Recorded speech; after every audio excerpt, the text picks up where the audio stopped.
So, Thema veganer Leberkäse. Da doch einige von euch auf meine Story auf TikTok und Instagram wollen, dass ich den Leberkäse probiere, Lebensmittel, wenn man das auch so nennen kann, sollte man nicht wegwerfen, also werde ich das auch probieren. Kleiner Tipp, den Leberkäse gibt es nicht beim Metzger, nein, da müsst ihr zur Gärtnerei oder zum Gärtner.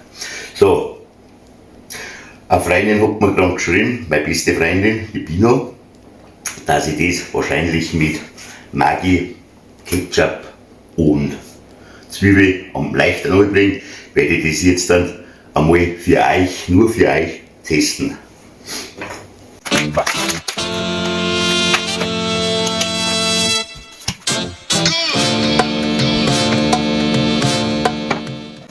Ja, dann schauen wir mal. Prost Mahlzeit.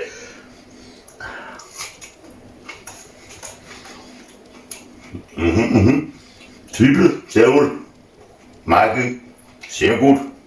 Ketchup, sehr gut. Das war muss man glaube ich gleich gepflegt alles weg, damit man da die Spätfolgen nicht hat. Oh. Probiere ich noch einmal was ohne allen. Also mit bayerischem Essen, Leberkäse, hat das nichts am Hut.